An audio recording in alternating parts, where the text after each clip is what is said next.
வணக்கம். இந்த பதிவில் நம்ம வீட்டு ரோஜா செடிகளுக்கு நாம் என்ன உரம் கொடுக்கலான்னு பார்க்கலாங்க. இந்த உரம் ரோஜா செடியை நட்டு 2 நாட்களில் கொடுக்கக்கூடிய உரம். எந்த வகை ரோஜா செடியாக இருந்தாலும் நம்ம வீட்டில் கொண்டு வந்து நட்ட பிறகு 2 நாட்களில் கூட இந்த உரத்தை நம்ம கொடுக்கலாம். ஆனால் வளர்ந்த பிறகும் இப்போ நீங்கள் பார்க்குற மாதிரியாக பூக்கிற நேரத்துலையும் இந்த உரத்தை கொடுக்கலாங்க. அந்த வகையில் இந்த உரமானது வேர் வளர்ச்சிக்கு மிகவும் பயனுள்ளதாக இருக்குது. அதனாலேயே சின்ன செடியாக இருந்தாலும் சரி, பெரிய செடியாக இருந்தாலும் சரி, நாம் இந்த உரத்தை கொடுக்கலாங்க. இதன் மூலமாக வேர் வளர்ச்சி தூண்டப்பட்டு செடியில் நிறைய துளிர்கள் வரவும், தொடர்ந்து அந்த துளிர்கள் மொட்டுக்களையும் பூக்களையும் தரக்கூடிய வகையில் இருக்கும்.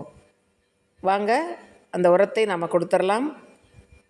இப்போ நீங்கள் பார்க்குறது ஹியூமிக்னு சொல்லக்கூடிய ஒரு வேர் வளர்ச்சியை தூண்டக்கூடிய ஒரு ஆர்கானிக் உரம்.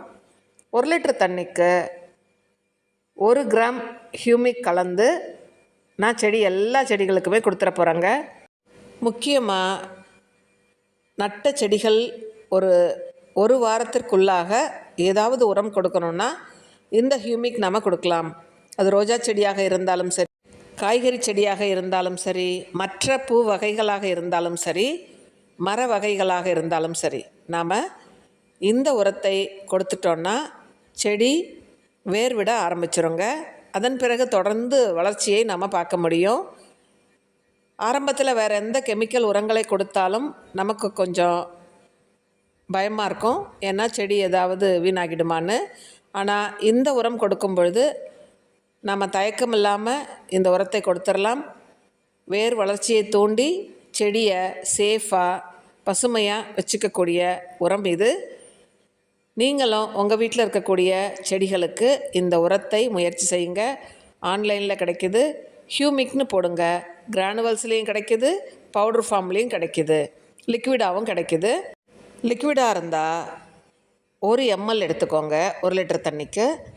பவுட்ரு ஃபார்மாக இருந்தால் 1 கிராம் எடுத்துக்கோங்க 1 லிட்டர் தண்ணிக்கு. இதை 15 நாட்களுக்கு ஒரு முறை நீங்கள் கொடுத்தால் போதும். இவ்வளோ அழகான பூக்கள் உங்களுக்கு கிடச்சிரும்.